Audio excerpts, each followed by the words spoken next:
Oh, fantastic. Hi, everybody. My name is Johan Sjöberg. I'm from Stockholm, Sweden, from a company called Pellegroso Entertainment Group. And I'm going to talk about how to bring your very first game to market and share a few tips and experiences from my past within the industry. Who am I? I work at Pellegroso Entertainment Group with business development. Pellegroso Entertainment Group helps developers develop their games as well as developing their business. They work with the economic side of things, work with planning, production techniques, but also help them commercialize their products and position them in a way that makes them commercially viable and attractive for the market. I started out in the so-called adventure games industry a long time ago, in the late 80s, which consists of pen and paper role-playing games, miniatures games, and collectible card games and such. From there, I transitioned into the electronic gaming industry and worked as studio manager at numerous Stockholm studios, one of which was sold. And then I've transitioned over here to Pellegroso to help others benefit from the experiences I've made during my 15 years in the industry. So, why am I here today? I'm going to talk a bit about how the industry works today. I'm going to talk about strategies for new developers, how to best position yourself to get the most out of the potential that you have. I'm going to talk about how you pitch your game. I'm going to talk about how once you've gotten an interest from, for instance, a publisher, you take that interest from just being an interest into making it actual deal and getting your game out there, either on the shelves or through other types of distribution. And also, I'm going to give you a few small hints on life as a game developer, what you need to think about, and what you definitely need to take serious. So, first, a few words about the past. Many years ago, there was the golden days of the bar napkin pitch, or just the time when any idea was a good idea and anybody basically could land a development deal as long as you were, a nice, fun person. There it was. The opportunity was always there. It was really, really easy. In Sweden, say 10, 15 years back, it was not a problem at all if you were the least industrious. But the times have changed, and we have to ask ourselves as well, was it really better in those days? So, what's the industry today? The industry, for those of you who perhaps listened in on Matthias's lecture yesterday, know that we're living in a hit-driven industry, much in that case similar to the movie industry, where a very, very small amount of the titles that hit the shelves make approximately 70 to 80% of the money. That means, naturally, that the big players, they go after the big fish, and the risks are tremendous because we're facing the next generation. Again, it's not the first time that we have a new generation on the horizon. We have bigger budgets than ever before. We have bigger teams than ever before. We have larger risks than ever before. And getting a AAA deal with a publisher is definitely, these days, harder than it has ever been. But does this mean that the future is hopeless for smaller developers or people that want to break into the industry and make a name for themselves? No, it's not. Because as in the movie industry, it's not all about the Hollywood A-list of the big actors, the Tom Cruises and the Arnold Schwarzeneggers of the world, because there is definitely room for plenty of other players as well. So why is that? Because today we stand also in front of, to say, a much, much wider opportunity and offering in the ways for you as developers to get your titles in the hands of the consumers. There are many more platforms than there ever been simultaneously. And there are also many more distribution channels available than ever before. One of the most successful of recent date is the Xbox Live Arcade service from Microsoft, which has really shaken the foundation as how to people perceive gaming. When we at Pellegrosso started pitching Xbox Live Arcade games a couple of years back, when the idea and notion of Xbox Live Arcade was just some dim idea, the publishers were really, really skeptical. But now that Xbox Live Arcade has suddenly proven itself as a viable marketplace, people are screaming for content for this particular marketplace. We also have people following in tow after Microsoft's initiative. We have Sony's PS3 online electronic distribution initiative.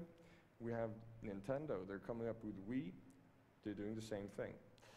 We also see casual games distributed via the internet. We have the mobile games industry, and we also have the opportunity for smaller games or entire games to be digitally distributed over the internet, and in that way, perhaps even bypassing the distributors.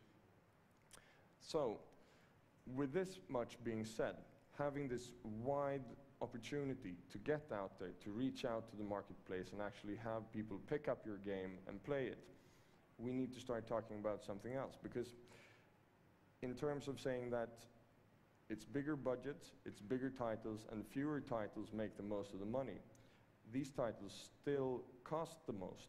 But with the situation that we're looking at today, even people with smaller teams, smaller titles, has the opportunity to reach out and to do what people in the movie industry has done, namely making movies with reasonably small budgets, or as in this example, the Blair Witch Project, a ridiculously low budget and earning millions of dollars.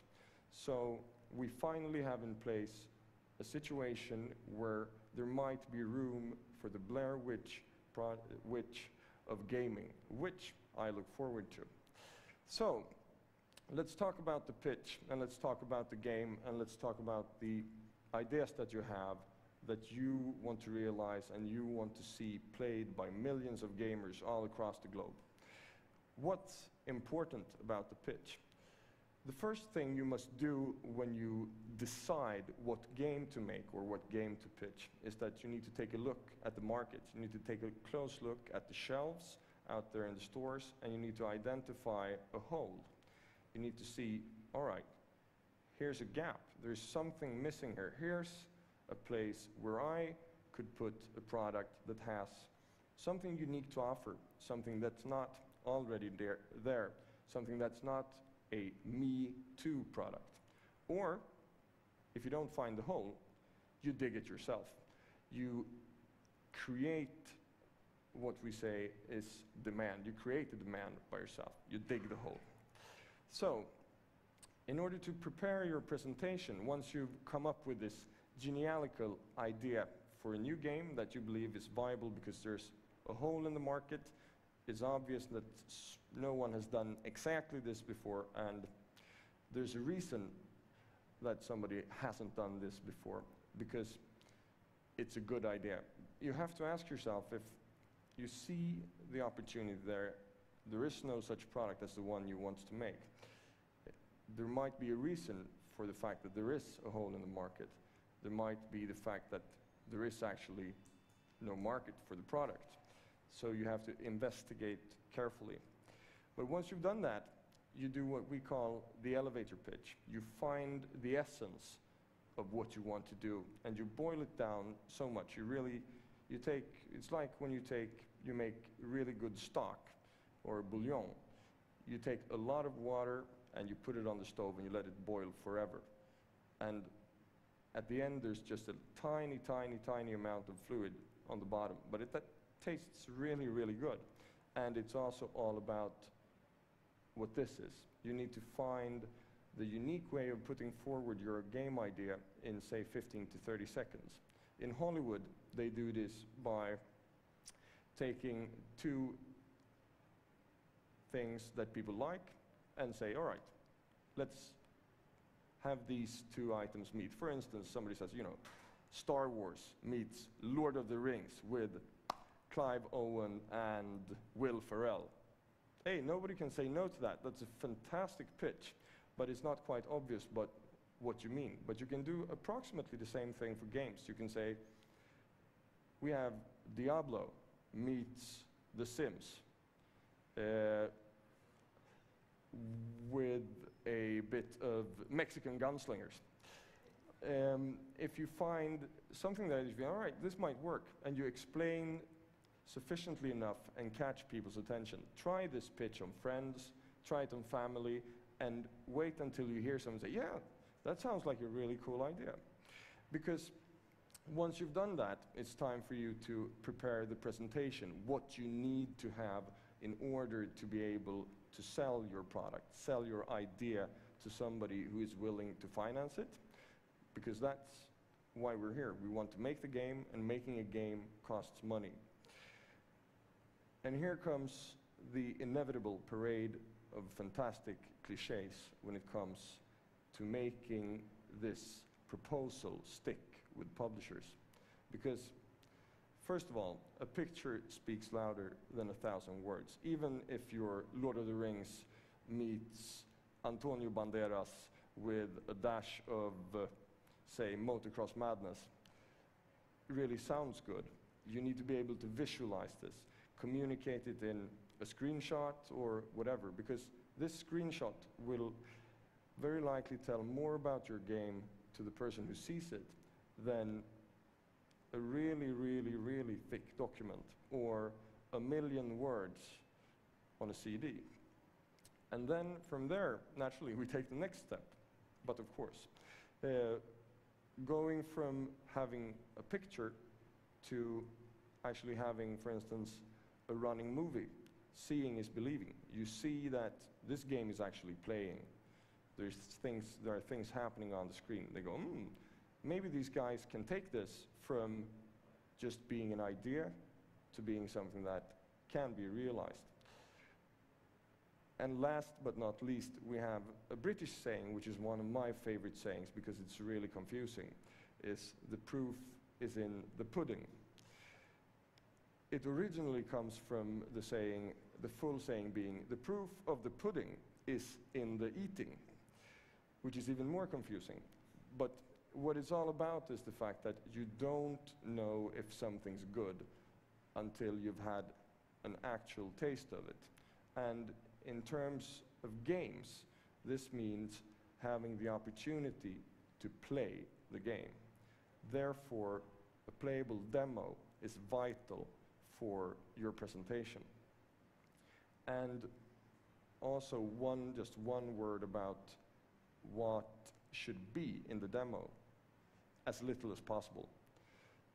But that little should be as good as possible, as well polished as possible, because nobody can do Lord of the Rings meets Diablo, meets Quake, meets Sims, and a dash of World of Warcraft, because it's just too large a project, and it can't possibly be done with all those features polished to enough perfection. In this case, however, so just choose what you're going to do as little as possible, but do the little as good as possible.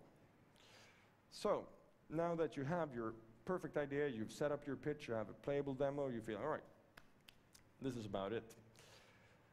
Then it's time to get these people interested.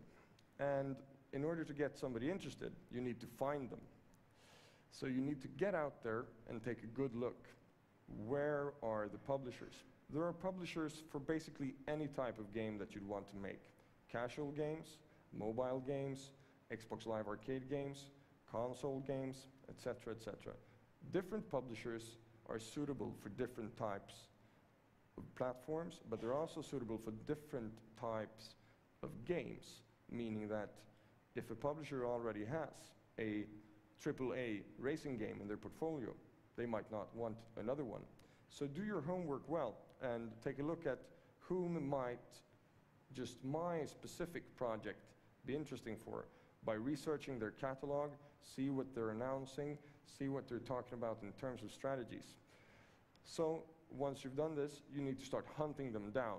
getting hold of them, emailing them, calling them, harassing them constantly. Or if you don't want to do that, because it might be a bit awkward just picking up the phone, calling a switchboard in America and say, I want to speak to the band. I want to speak to the man because the man wants to speak to me. If you don't want to do that, you can find somebody who knows the hunting grounds and knows how to speak to these people, or perhaps even knows all of these people personally. And now that you've found them, let's say you've piqued their interest, you have had the help of somebody who could track them down for you and get your stuff in front of them. You need to find a forum where you can meet them, present your stuff to them, track them down again. You might all have heard of the fact that E3, that has been the pivotal event for the entire year. Everything's been circling around E3 for years and years and years. It's been there for 12 years running.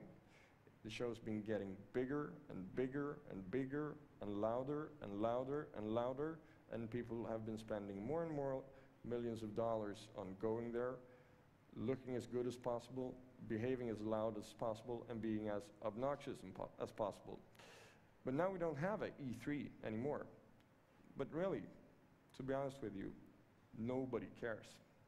Because we who make deals in the games industry, we've not been making deals at E3 for years.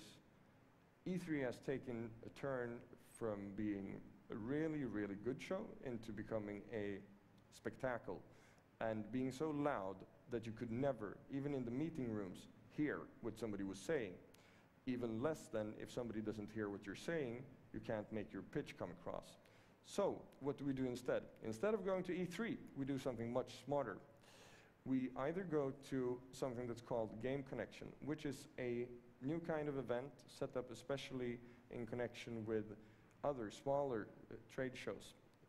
Shows like Game Developers Conference or Tokyo Game Show and similar. They also have a separate Game Connection in Lyon in November, which is a place where actually the exhibitors are the developers, and the publishers come from around the world to book meetings with the developers to see what they have. It's not the opposite way around. They're coming to you, you're not coming to them. We also have GDC, we have Leipzig coming up in a couple of weeks, which is a show in Germany that's taken off really, really well, which is also a combination of a trade show and a consumer show. But then we naturally have the best thing. We have the possibility to go and visit the publishers, to see them on site, talk to them and meet all the right people. But there's a problem with that as well, because it's expensive. An airline ticket across the Atlantic Ocean to America and backward and back is quite costly for you as a developer, especially if you're just trying to make your first deal and you don't have €1 million in the bank. So then you can opt for the other one. You can have them visit you. It's cheaper, it's a lot of one-on-one time, you don't have them being distracted, and as well, if you have a nice office, which you might not have, especially if this is your first game, it might be good. There are a lot of interesting stories about people who've had no office, but decided still that, you know, we want to have the publisher visiting us. There's a Swedish developer, which I cannot name naturally, that were a total of 3 people at the time when they first had a visit by a really, really large international publisher. What they did was they called a couple of their friends, they rallied up a number of students, and all of a sudden it looked like there were 20 people working in an office where they were not even sitting. Turned out quite well. They're now doing really, really good business. Everybody's happy, the publisher is really happy, and their titles look amazing. So a little bit of cheating is okay. But now that you've gotten them interested, they've been to visit you, or you've sent them your demo in the mail or via the internet or whatever, we need to take them from being just curious about who you are and what you do into being serious about doing business with you. And therefore I want to make this point that business is a little bit like dating, or actually quite a lot about dating, because if you're too interested, they're not interested, because you need to make them want you, not the opposite way around. Of course, you shouldn't go after somebody you don't want, but as long as they're starting to want you, you're getting a much, much larger chance of actually doing something about it. So, also, something that a lot of new young developers get when they start pitching their projects to publishers: yeah, looks good. We're interested. We'll be in touch. Oh, yeah. Oh, you call again? Yeah? We're definitely interested, but, you know, I just got to take this by the board and talk to some of the biz dev guys, and, you know I have a couple of producers that want to look at it. You give me a call in a couple of weeks. And this type of scenario can drag on forever, because going from there to yes is a very, very long journey. And also keep in mind that we're definitely interested might as well mean no, and often does.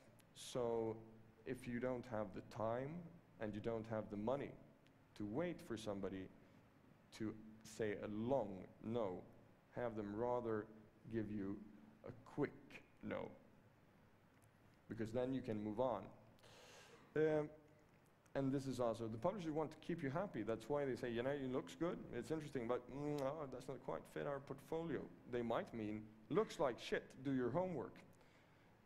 But they're not saying it because they don't want to offend you.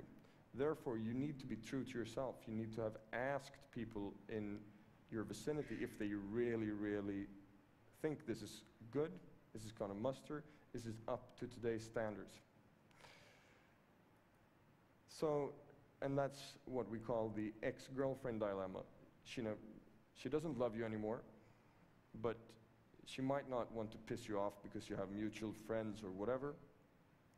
And she's just being nice. Doesn't mean that she wants to get back together or anything, even though you might think that's the case.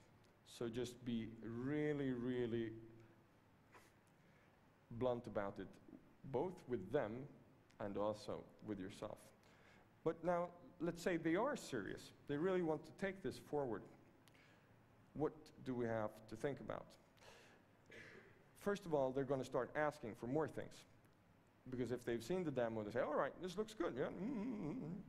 But how do I know that these guys are really serious about their business? They're going to ask for documentation, so you better have it. You need to have thought about game design documents. You need to have thought about tech design documents. You need to have thought about the development schedule. How many people do you need to do this project? How long time is it going to take them? And what are you basing those assumptions on? You also need to know how much those people are going to cost, at least roughly, because the publisher who will be paying for it, they want to know how much money you want from them to make this fantastic thing happen. And also, last but not least, you need to be able to communicate that the team, the guys that you have behind this, are willing, able, and capable on delivering on the promises that you give to the publisher. So, now it's time. They've said, this all looks good. Fantastic. You've done your homework.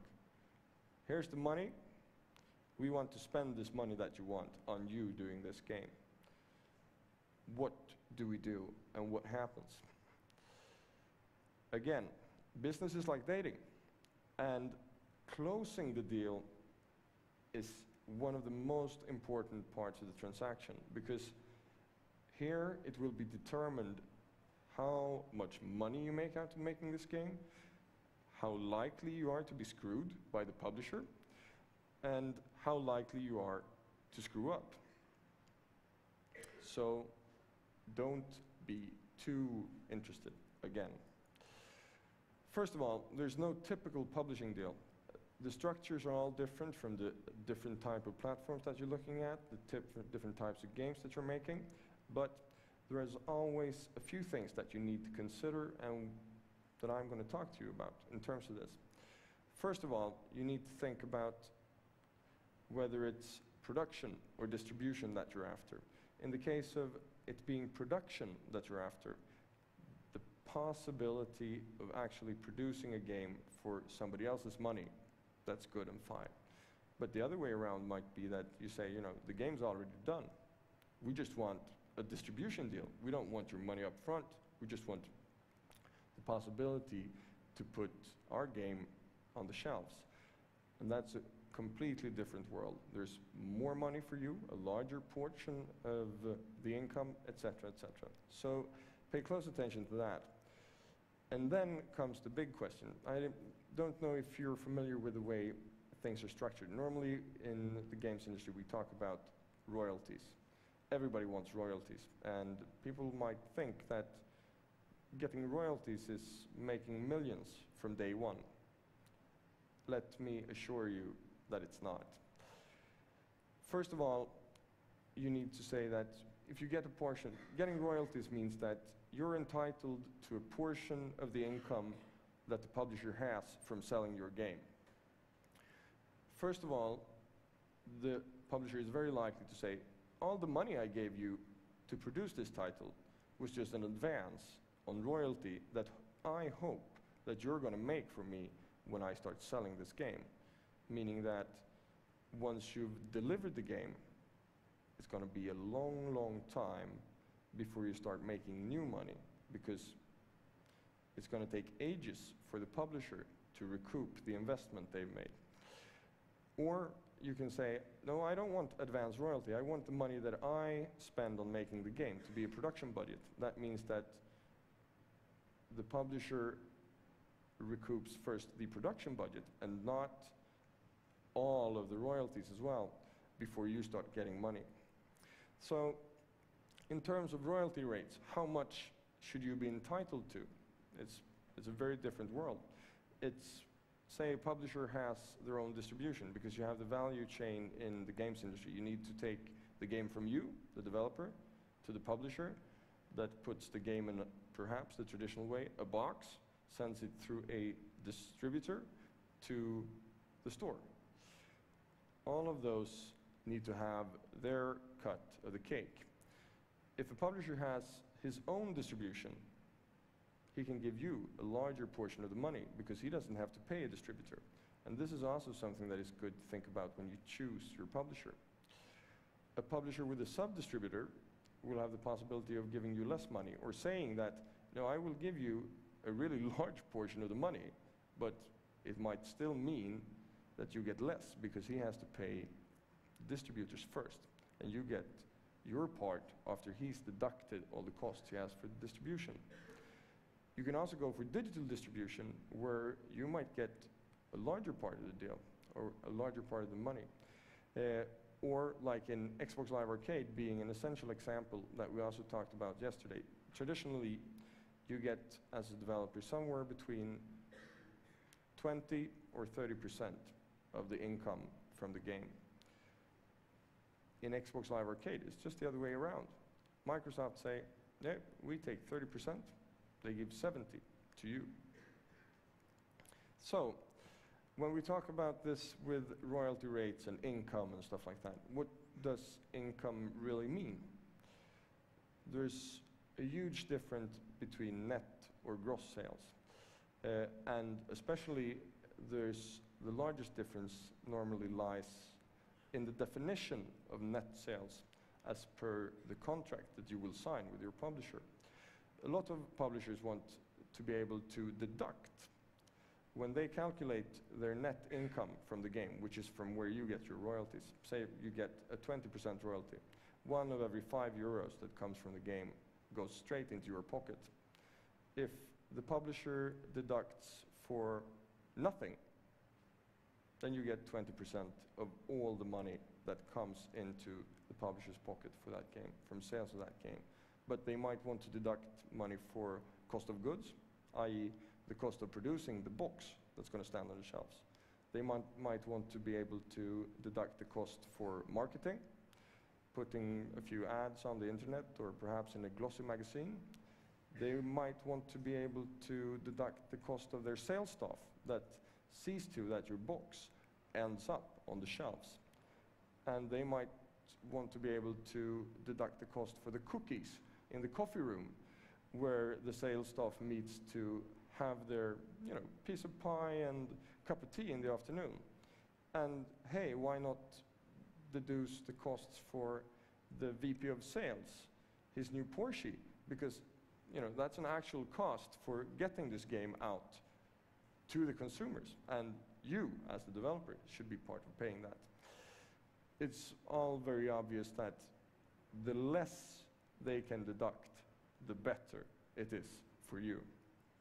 So here's something else that we need to talk about. When you make your new game, you make your fantastic pitch. We have something that we call IP, or intellectual property, which is the rights to the ideas, the characters, and whatever you've put in your game. A lot of publishers will want to own these rather than you owning them. And you need to ask yourself, do we want to own our characters? Can we do something else than making this particular game with them? Or do we want to sell them to the publisher? This can cause a lot of different and interesting scenarios, because if you decide that you want to keep your IP, you need to make sure that you're well protected, that you have your IP protected as patents or copyrights in as many territories as possible across the globe. And that's expensive. It can cost you up to, say, 50 or 100,000 euros a year to keep your IPs protected across the globe. It might be a better idea to sell them, at least if you're not going to do anything with them apart from making this particular game. Also, when you sit down and negotiate with a publisher will normally want all kind of exit strategies from this particular deal with you. We've all heard a bazillion stories about canned projects, projects that have been hidden in the closet along with a number of other skeletons and such. The possibility for the publisher to do these types of things will be in the contract. Doubt me not. But you should make sure that if they do anything like that, you should get substantial payment. And also, if they want to have rights or possibilities, just take a look at what that means to you and say, all right, if you want that, we want the same. If they say no to that, you must ask yourself if this really are people that we want to do business with. And definitely something you should never ever consider being without in this case is get professional help. And I don't mean in a medical or mental way. I mean seek assistance by legal professionals that can help you with going through the contracts, because especially if you're doing business with Americans, the contracts can be as long as tiresome books. And there are a million clauses in there and a million loopholes that they will use if things get ugly, because that's the only time you pick out the contracts, is when things get ugly. So be prepared for things getting ugly.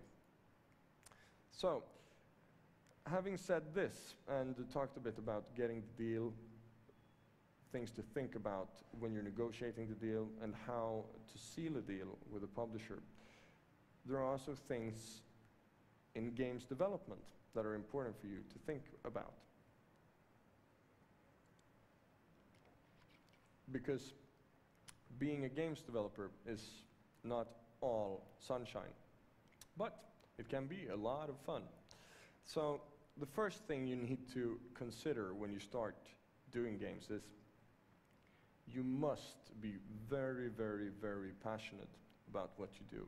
You need to be passionate about gaming in general. You need to be passionate about the specific games that you decide that you want to make. Because if you're not passionate, why should anybody else care about the games you do?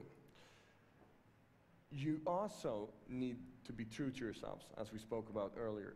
You need to know what you're good at. For instance, take a look at me. I'm not a weightlifter. I wouldn't even try to sign up for the World Championships in weightlifting, or even perhaps a weightlifting competition at the local kindergarten, because I just can't do it. And if there are things that you know you're good at, play that, and don't play the things you can't do. Because there are things you can't do, and you must just accept it. But there are also, as I said, things that you can do very, very well. Do them, and do them more. Second, a fourth thing to think about. To yourself, to business partners, to colleagues that you work with that might be part of making this first game. Never make promises you can't keep. It might seem obvious at first, but when you're on the phone with a screaming American that says, "Where is my build? The game should have shipped yesterday, you coward! You know, I'm gonna send paralegals on you.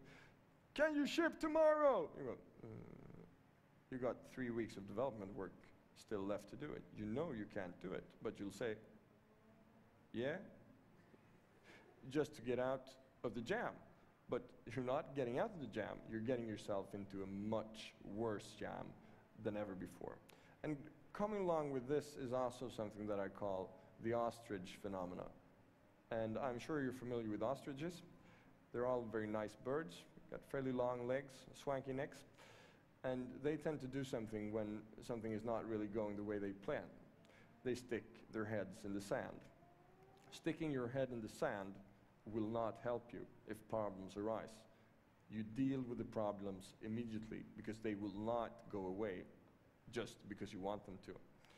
And also, as a new developer, you need to think about the fact that at the end of the day, even though making games is really, really a lot of fun, and to be honest with you, you'd perhaps be doing it for noodles, it's still a business.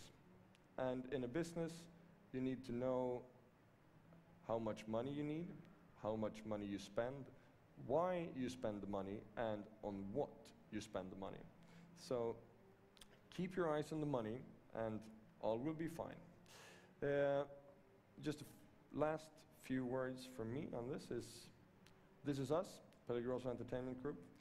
We, as we said, work with helping a lot of different types of developers, publishers, venture capitalists, and people involved in the game development industry to do better business, and also to make wiser choices and make more money, because after all, that's what it's about. If you think about doing games, or if you feel that you need help, please feel free to get in touch. That's it from me, and if you have any questions, I'll be happy to answer them. Yes? When talking about the pitch in the beginning, Yeah. you were looking for a hole in the market. How would you want to go creating this demand for it?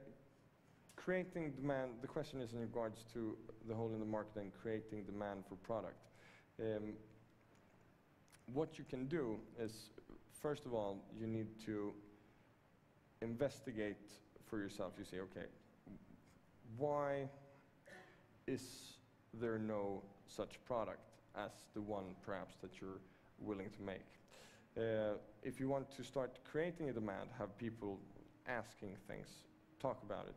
You can start activities by either being in touch with publishers, just, dropping the idea of such a similar product, or, what do you think about this? And people, the bus might start going. The same thing with using discussion groups on the internet, or fan sites, demo sites. Perhaps you go up on a site of a game that has a similar concept to the one you're thinking about, but you're adding a unique new twist to it, making everybody happy. Go on there, talk about it, see if people pick it up, and if they start talking about it. It might be something that might not be possible for them to integrate in their product, therefore the hole might open up for you. Other questions?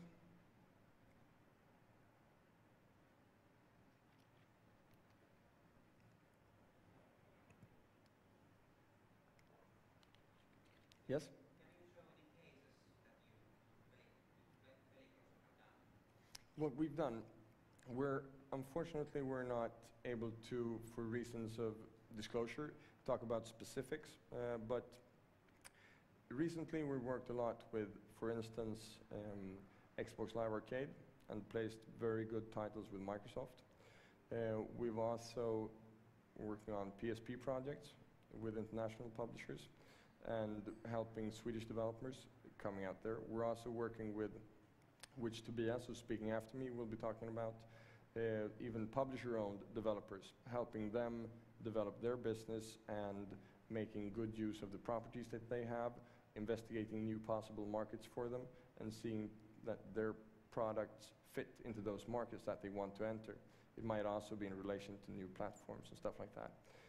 We're also currently helping with a 4 PC title production slate with a IP owner, a Swedish IP owner, where we're helping coordinating the production and setting in motion the production tools and production methodologies that need to be used in order for them to use something that we call specialist game development, where you have basically one partner for each tiny part of the development process, meaning we have one company providing game design, we have one company providing graphics, we have one company providing audio, we have one company providing story and menus, we have one company providing the technology and putting the game together after the specs from the game design group, etc. So those are a few examples of what we've done recently and what we're currently doing. Yep. That last bit, that developer network. Yep. That sounds very interesting. So, how's it working? It's working very well for us. The project that we're doing, the 4 PC slate project, is coming along very, very well. Part of what we're doing in that is also that we're building a network of Northern European developers, where smaller developers that feel that they have a particular speciality, such as, for instance, game design and graphics, or they might feel that they're technologically strong on a particular platform, have the opportunity to come together. And we work as middlemen trying to bring these smaller developers together to work in clusters so that they can take on larger projects. And for instance, we're looking into specific cases for that in regards to both PSP and Xbox Live Arcade at the moment.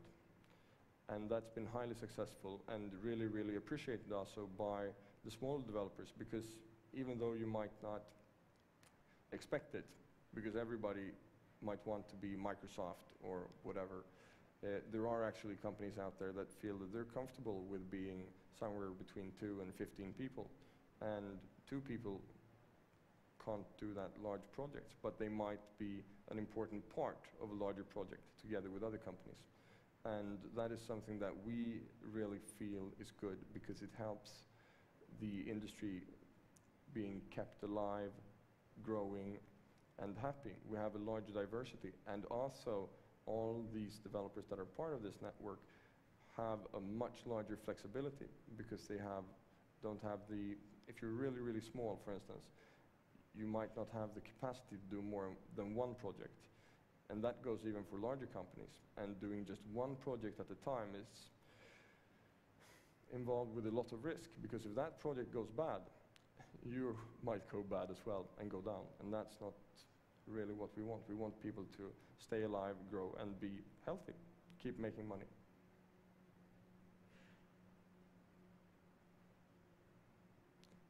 Okay, thank you very much.